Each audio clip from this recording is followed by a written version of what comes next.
All right, welcome everybody around the world. Welcome to all my subscribers. Okay, microphone's working. Okay, so for this video here, what I wanted to do was create something. Sorry for my crazy sideburn. What I wanted to do was make a video for people, even like myself, who at times question and wonder, is it really going to happen in 2024? Is the end really going to come in light of all the evidence? I usually always have my books here. One sec, it's right here. So, in light of all the evidence that I've talked about in my book and in all my other videos, right? Again, I'll say you can get my book on Amazon. It's only $11.11. But with all that proof that I've given, like it says here, 7 pillars of scriptural proof, all that stuff, even knowing all that, I still wonder, and not that I doubt at times, but I wonder at times, and I wonder, what if it doesn't happen? Or how can I be really assured that it will happen? Well, like I've always said, and this is just the boring intro. Just wait till I get into it because this is really good points for this video, right? But I'm building it up here on purpose, right? For a reason. But like I've always said, it's true that just the prophecy of Daniel alone, I've always said that, right? I say it in the book. I've say it in all my videos. Of all this so-called 7 pillars of scriptural proof, these are 7 different prophecies in the Bible, which have different periods of time with numbers given from God, okay? And they all pertain to the timing of the end, right? So I investigated 7 of them here and talked about them. Some are my own discoveries, but nonetheless, you only need one of them. It's better to have all of them, but I'm just saying you only really need one. Like one is the one standalone is the prophecy of Daniel, right? So it's chapter 12, right? I've always said that, but on top of that, you have the 7 pillars of proof. I made a video the other day, yesterday I think it was, a list of 24 things. Those are 7 pillars. Those are 7 very important things. I threw in all the other ones that are less important but still relevant. That's 24 reasons to believe that it'll be in 2024. But my point here today is that despite all of that, because I'm somebody who knows, believes, and teaches all that, but even me at times, I wonder, will it really happen? What can I know to be assured? Well, I thought that all this evidence would be enough. You know what I mean? And it should be enough. And I think it is enough. But being humans, we all wonder and doubt things at times because we've been so used to the Lord not coming that it's easier to think that he's going to continue to not come. Okay? But this is the best explanation. That's why I want to make this video, to reassure myself in times of wondering or doubt and assure everybody else. Here's some wonderful common sense wisdom by observation. Okay, nothing far-fetched or fancy here. No verses needed, just some common sense I'll relay to everybody about the prophecy of Daniel. And once you realize this, you'll agree there's no way that it's not going to happen, right? And it's not far-fetched, let me tell you. Because what Daniel did is that he relayed 2,430 something years of history, okay, to us. And when I say that, I mean, when you add up the numbers and the events that he talked about, it literally spans 2,400 and something years. That is the longest span of time in any biblical prophecy in the Bible. I'm pretty sure off the top of my head. That is a tremendous amount of time, considering we've only had 6,000 years of biblical human history. It's in chapter 1 of my book where I document that chronology. So 2,400 years is over a third. I don't know what it is, 38, near 40%, or let's just say, of the whole biblical human timeline. That's a pretty huge period of time for Daniel to be prophesying about.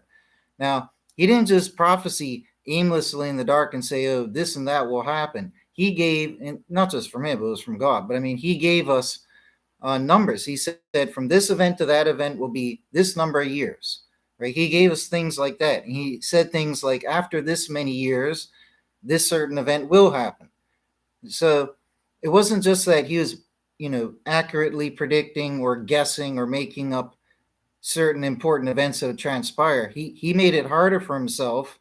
He wasn't a charlatan, but if it was a charlatan doing this, it's one thing to predict certain major events might take place, But it's another challenge, a whole impossible challenge, to then attribute numbers to it. So what I'm getting to is, with the prophecy of Daniel, we're not just being told baseless events that are going to happen at any time. We are told this event to that event is this much time. He's given us all these periods of time, and it maps out 2,400 years with key events pinned down at key distinguished times, okay, defining times.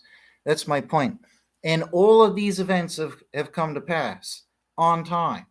Okay, it's amazing. Not enough people are talking about it. Very few people are talking about it in the entire world. More people need to hear it, right? It's why I urge everybody, go get my book and help share it, right? Because otherwise nobody's going to hear it. So the best way to look at it is like a line of dominoes. Okay, so with Daniel's prophecy, with the 2,400 years and all those key events that I've got listed, I'm about to get into it, bear with me.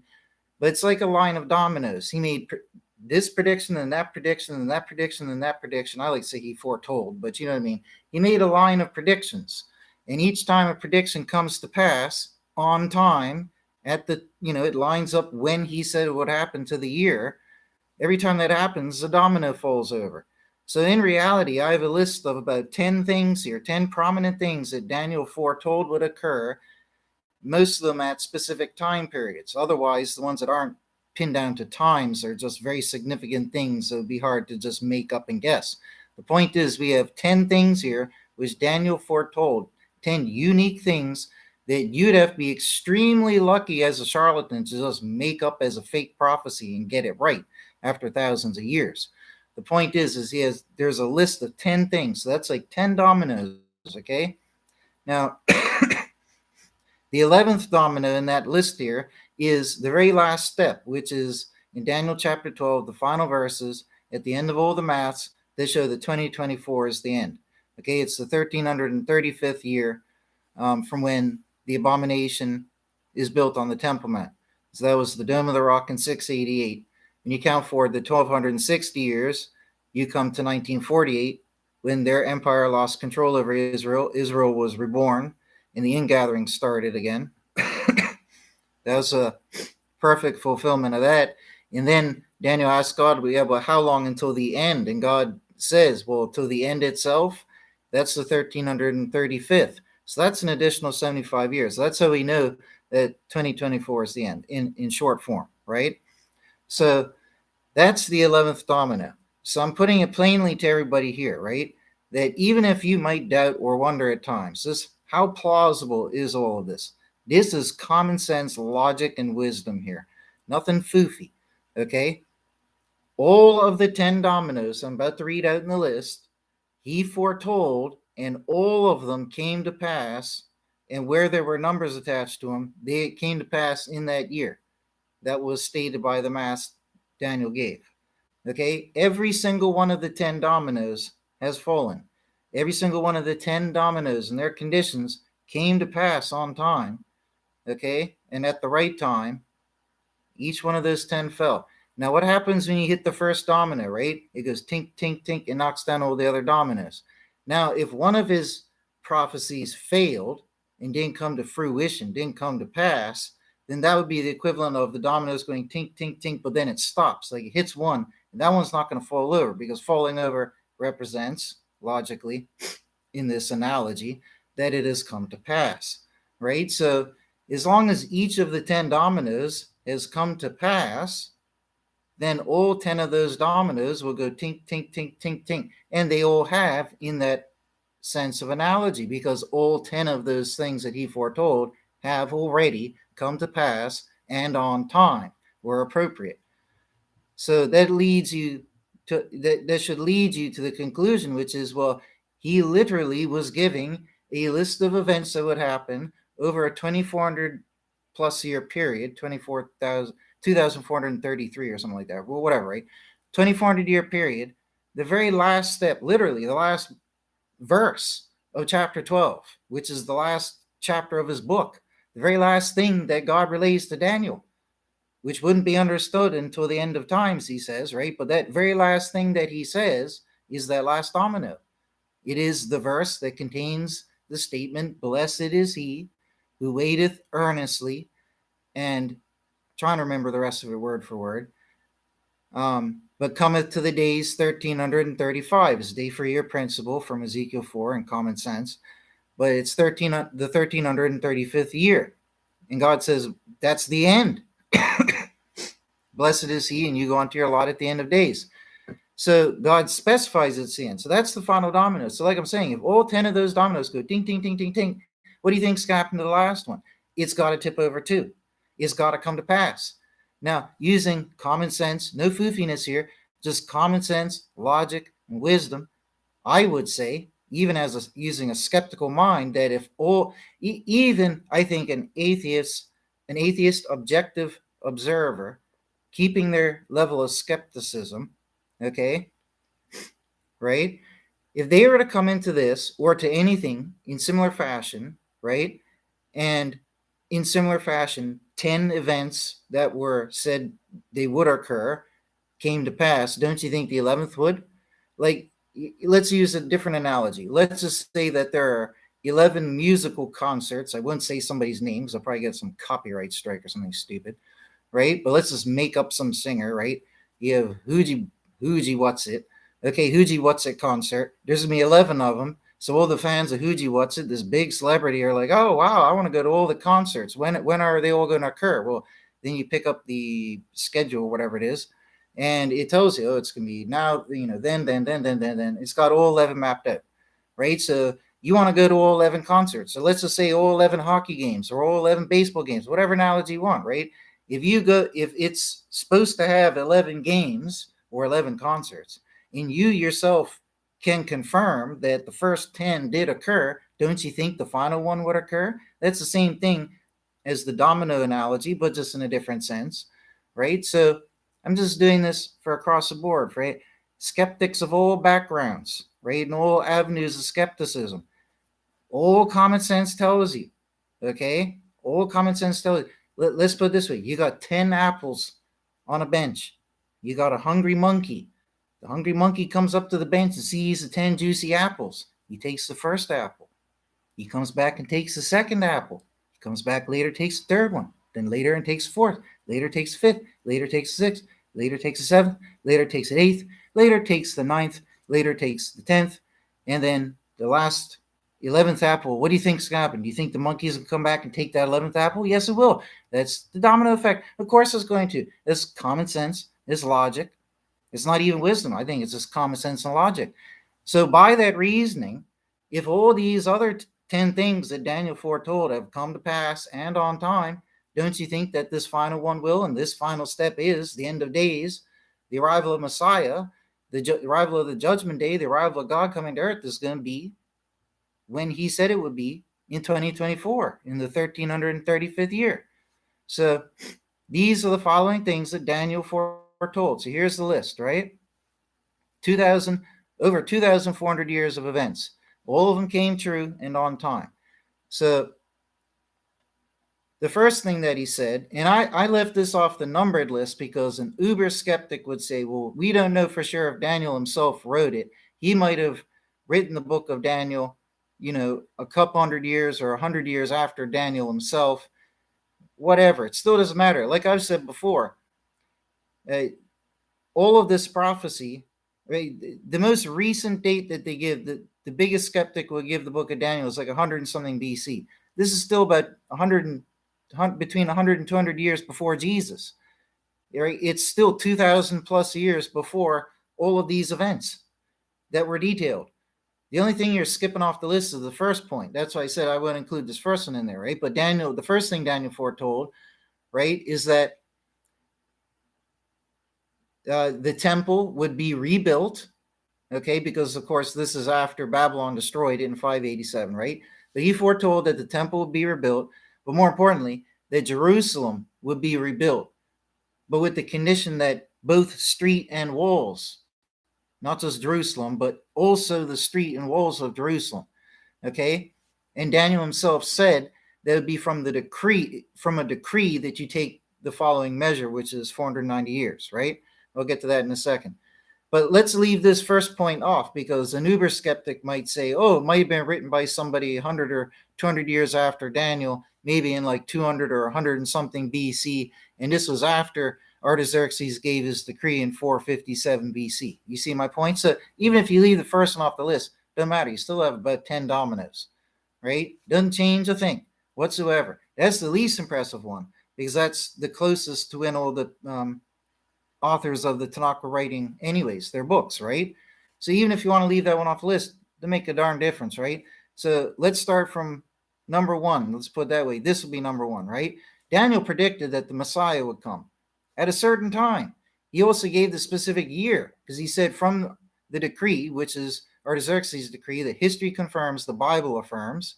Okay, it even says that Artaxerxes gave the decree. There's a verse in the Bible that, and it says to build Jerusalem street and walls.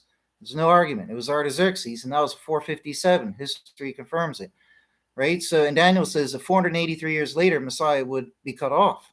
So within that one statement, excuse me, I'm recovering from a sickness last week. Can't help it. But two amazing things Daniel has foretold. In the whole of the Old Testament, whole of the Tanakh, nobody dared predict, especially to the year when Messiah would arrive, in those ancient times, right? For Christians, that's when Jesus first arrived, right? But I'm just saying, from the Jewish perspective, ancient Israel and all that, they didn't know when Messiah would come. They wanted him to come. They didn't know when he would come.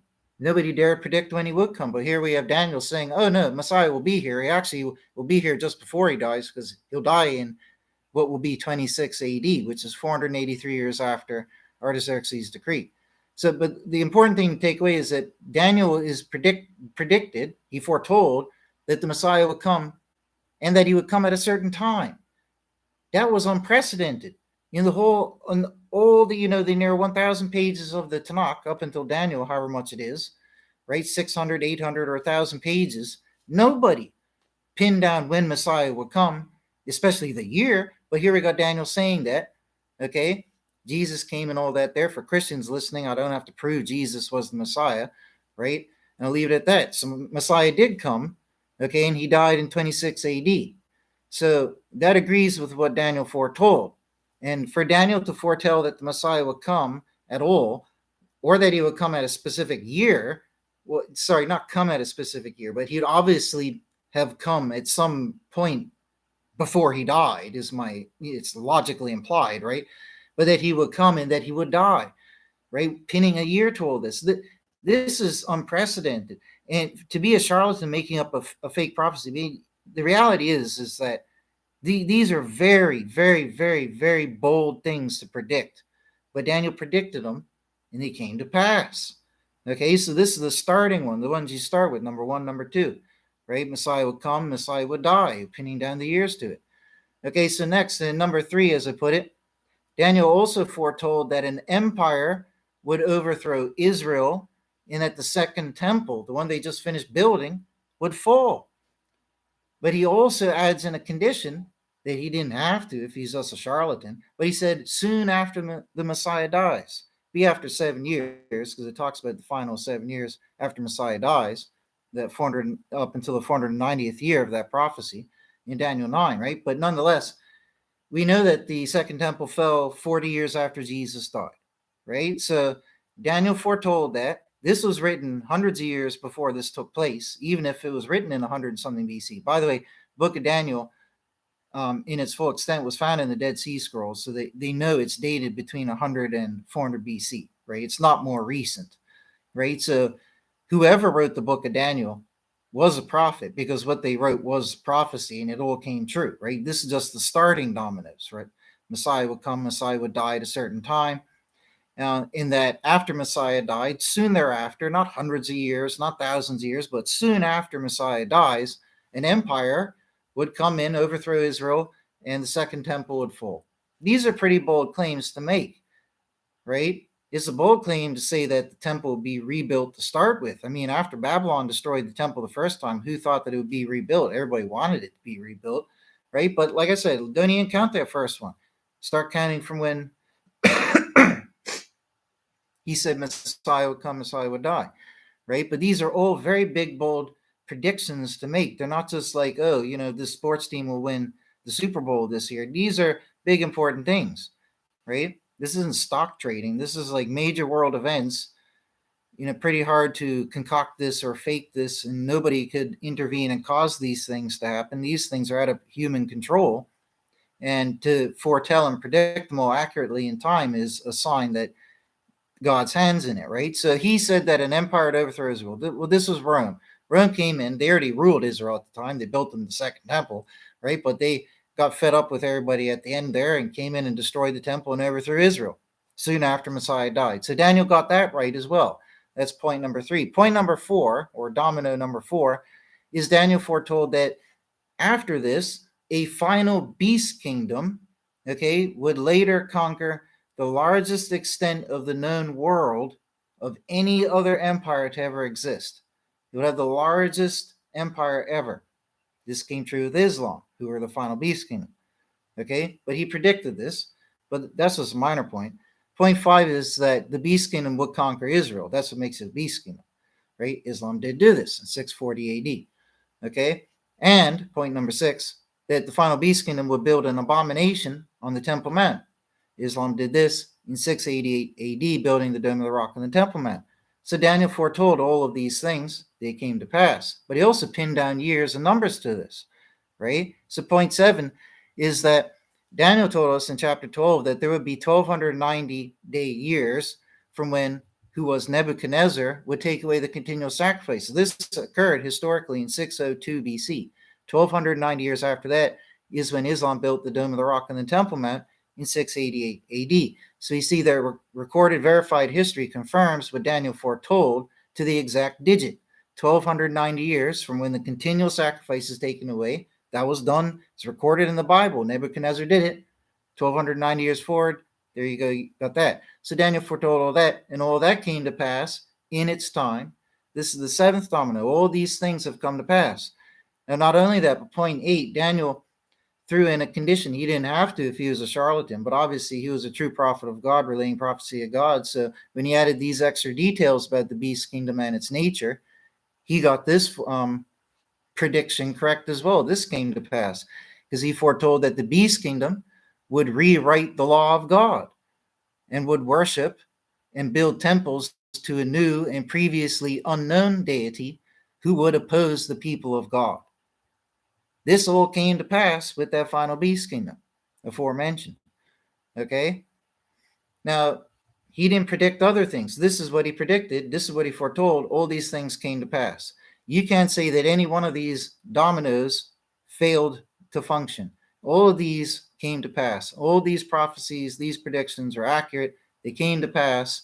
All these dominoes are just falling over one after the other. Tink, tink, tink, tink, tink. We're all the way up to the 8th domino now. Oh, no, that was the 8th, right? So, and the 9th was building temples and worshiping a new and unknown deity. This is true of Allah.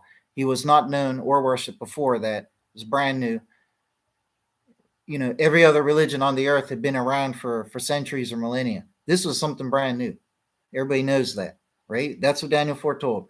Anyways, the 10th point is that Daniel also added a very intricate layer of evidence into his prophecy, which also came to pass. I mean, he could have left this part out, but he put this incredibly detailed layer in there. He said that there would be 10 kings, 10 rulers of this final beast kingdom, these 10 first rulers who would rise up, but then after them, there would be an 11th.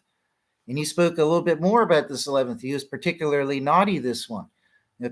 Long story short, as Daniel explains, I think it's in chapter 10 or 11, he says that from the founder of the beast kingdom, who is the founder of that empire and that religion, from him strong ones would come. These were the rulers, and of them they would build the abomination on the Temple Mount.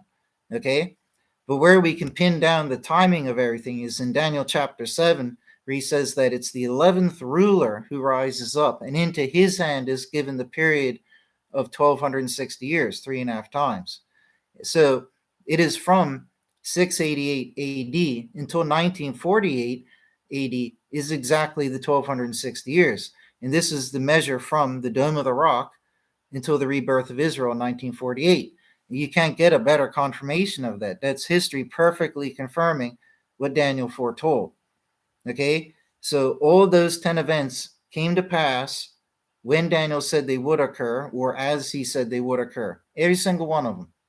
All the way from when Jesus would come and eventually die in 26 AD, all the way up until 1948, right? And if you include the rebuilding of the temple, that's where you get those extra 400 something years, right? But still, this is even without the temple portion, you're talking about over 1,900 years in history detailed out with very key events mapped out here with time periods in between. Okay. Actually, no, truly speaking, it is actually the larger time period because in chapter 12, verse 11, like I said, is where he mentions the 1290 years. That's from 602 BC. That takes you from 602 all the way up. So that's 2024 plus 602. That's 2,600 and something. So I was off. It's actually more than I said, right? 2,600 and something years mapped out, right? So it was all foretold by Daniel. And I think it would be foolish to think that this last domino wouldn't take place. I mean, think about it like this. He's foretold 2,600 years of history accurately to the digit. This last step here is the final generation, this final 75 years after the rebirth in 1948, the rebirth of Israel. This is just 75 years. That's nothing compared to this whole lineup of 2,600 years. This is the last little pipsqueak domino at the end. And if all these other ones have come to pass, blam, blam, blam, blam, blam, everything that he said came true, blam, blam, blam, blam, blam. What do you think's happened to the last one? I think it's common sense that it's going to happen too. So that's what I mean. This video is for the skeptics out there. If you doubt or wonder at times that it's going to happen, like I've always said, the best piece of proof out of all the scriptural proof is that prophecy of the prophecy of Daniel altogether, right? Which is a few of the pillars that I cover in the book here, 2 or 3 of the pillars. So I urge everybody to go get the book. Only $11.11, like I said. I've got videos on my channel you can watch for free if you don't have to pay $11.11. But if you do have some money and you're on Amazon and you're getting this book, up to you. But if you want, you get the systematic theology of true original Christianity. My other hard work, there's a lot more hard work than this one, but they're both very important. This one's $23, so you can get both books for $33. Like I always say, $33.11 or 10 cents, something like that, right? And just epic, pivotal, critically important. So, anyways, folks, I won't let this go into half an hour. Take care. God bless. But if you ever doubt, like I do at times as well, just think to yourself, look, it could happen tomorrow. Jesus said it's going to be peace and surety. It's easy to claim that, right? But he did say that, though. He didn't say, oh, you're going to get lots of forewarning. He said it's going to be peace and surety. Days and no. Everybody's going to be oblivious. It'll be like Sodom when it was destroyed. Everybody's going to be oblivious. So we did get that warning at least. Okay, it's going to be like that. And by that right, it could come at any day or any hour. I mean, it could come tonight, it could come 10 minutes. I might walk outside my door and then blam. You know what I mean? It could be like that. It could be at the end of 2024, maybe a little squeaking the way into 2025 because of some calendar thing, whatever. I don't know. But no sense giving up hope. I mean, it would be foolish. I mean, I think it, like if we gave up hope thinking towards the end of the year, oh, nothing's happened yet. I don't feel like anything's going to happen. You know, what if it does? What if we're a few months or a year or whatever off for whatever stupid reason, right? Just saying, what if it does actually happen relatively soon? Or, God forbid, much later in our lifetime, but hopefully soon, right? But let's just say it doesn't happen when we exactly thought, like in this year, maybe it's a little bit later. We don't want to be caught by surprise, be taken up, and God be like, oh, come on. You know what I mean? You knew to know, you know what I mean? And then you're sitting there giving up, and you just look like the ultimate sheep, the ultimate chump. You know what I mean? You don't want to feel like that and be in that situation. So don't let the world fool you, right? You might live in a blessed place, you might live in a cursed place. Some people live in terrible places in this world and they suffer a lot more than others. If you lived in those terrible places, this world would be even more like hell. The point is, no matter where you live in the world, don't be fooled by how good or how bad it is out there. Don't let that fool you that the end isn't coming. because the only reason I'm here thinking that it's coming or saying that it's coming is because prophecy of Daniel and all the other evidence. And if I didn't have that evidence, I wouldn't even believe it to start with, right? When you got God telling you in Daniel chapter 12 when the end is going to come, calling it the end, and then telling us that we'll be blessed if we know that date, count for it, and wait for it, then that seems like clear instruction to me to do what he said, right? So that's why I'm here doing all this, right? Because he told us to, right? So, and again, like what the Bible says, I'll throw this one in as well for any people doubting at times, right? What the Bible says in the book of Revelation and even in the Old Testament, all that hoopla that comes down upon the earth, all the bad stuff that happens, like 95% of it is just meteors, comets, or something like that hitting the earth. Almost all the things that are talked about, trust me, right? I've already checked on this, right? Few other things like some armies of fallen angels and whatnot, right? But aside from that, well, it only says 4 fallen angels, right? But they have like an army that serves them. That's the most far fetched thing. But is that really that far fetched if they're just fallen celestial beings? I mean, that's not far fetched, right? But we think in our minds when we're being judgmental of our beliefs, we think, oh, that's so far fetched or whatever. We might think that at times, right? I'm just saying. And but at the end of the day, 95%, I mean, 100% of it's realistic, right? But even ignoring the fallen angel alien thing, the point is the rest of it is 95% of it is just about meteors or comets or whatever hitting the earth. That's all it is, comet debris or something. That's not far fetched. That's happened to the earth a million times by now. There's tons of meteor impacts across the earth. The earth's environment's been devastated by extinction level events tons of times. This shouldn't be a surprise to anybody. So it's not like some skeptic where atheists come out and say, oh, the Bible says, oh, this crazy stuff is going to happen at the end days. No, it doesn't say like unicorns and flying rhinoceros are going to be flying out of rainbows and doing all sorts of crazy hocus pocus with leprechauns. No, it says that a whole bunch of rocks from outer space are going to hit the earth. The skies are going to turn red. There's going to be pillars of smoke everywhere. You know what I mean? That sounds like meteors hitting the earth. There's lots of verses that talk about that there's going to be rocks raining down onto the earth and heavenly fire. So that sounds like a cosmic destruction that frequently happens in the universe. So there's nothing that far fetched about that. You know, if God and the angels are so real, maybe they knew that these things would happen to earth at blah, blah, blah AD. And they warned people thousands of years ago and said, if, you know, the good ones in those end times will be redeemed and saved off the earth. You know what I mean? God used that as a period of judgment for the earth, right? That makes sense. That's not far fetched. You know what I mean? It's not like Odin battling some giant writhing dragon that wraps around the planet. This is a lot more realistic. You know what I mean? God said he would come to the earth and Jesus would take us up away to a new earth. Right? There's mansions prepared for us out there. We have citizenship in the heavens. Well, this is pretty straightforward and down to earth with our modern understanding of outer space and what's out there and everything. So to me, I think it just makes perfect sense. There's going to be some cosmic bombardment 2024 or 2025 or whatever, and then God's going to utilize that as the judgment day. He's going to let the unrighteous perish to each their own, and everybody's going to be judged, and those who are righteous will be taken up. So it makes sense to me. The good ones get taken off to a new earth, while this one gets pummeled and all the stuff happens to it, right? And then maybe we'll come back here afterwards. I don't know. That's up to God, right? But anyways, that's it for this video, folks. God bless you all. Everybody take care. But don't be fooled. Don't think in your mind, in the back of your mind, like I do all the time, and think, oh, no, it's not going to happen. I've been waiting since I was a teenager. I started my studies when I was 18 on this, right? It took me 15 years to crack the prophecy of Daniel alone, right? That's quite ridiculous. But nonetheless, I've been waiting for this for a very long time, right? Even the last years, when I started teaching on YouTube, 7 years is a long time to be waiting for this every day, studying for it every day. Blah, blah, blah. It's a long time. But it's our blessed hope, like it says, and blessed is he who waits earnestly for that 1335th day.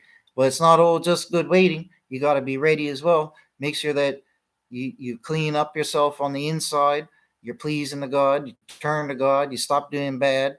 You got to do that too. Anyways, I got to get going or I'm going to be late. So take care, folks.